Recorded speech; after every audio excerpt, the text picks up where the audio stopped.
Make in India పథకాన్ని నరేంద్ర మోడీ ఏ సంవత్సరంలో ప్రారంభించాడు? Make in India scheme was launched by Narendra Modi in which year? 2014 January 26, 2014 September 25, 2014 August 15, 2014 April 15. Okay, Narendra Modi 2014లోనే introduce చేశాడు make in India programme.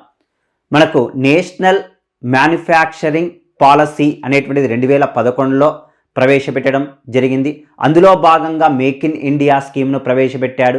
భారతదేశంలో తయారీ రంగ వృద్ధి రేటు ఎంతగా నమోదు చేసుకుంటుందండి అంటే 16% నమోదు చేసుకుంటుంది. ఈ 16%ని 25% ఇంక్రీజెస్ చేయటం కోసం, తయారీ రంగంలో వృద్ధి రేటుని 25% పెంచడం కోసం మేక్ ఇన్ ఇండియా స్కీమ్ను ప్రవేశపెట్టాడు. ఇందులో భాగంగా 10 కోట్ల మందికి ఉపాధి అవకాశాలను పెంపొందించాలి. మేక్ ఇన్ ఇండియా బ్రాండ్ని విశ్వవ్యాప్తం చేయటం కోసం మేక్ ఇన్ ఇండియా అనేటువంటి పథకాన్ని ప్రవేశపెట్టాడు. 25 రంగాలకు ప్రాధాన్యత ఇవ్వటం జరిగిందండి మేక్ ఇన్ ఇండియాలో భాగంగా.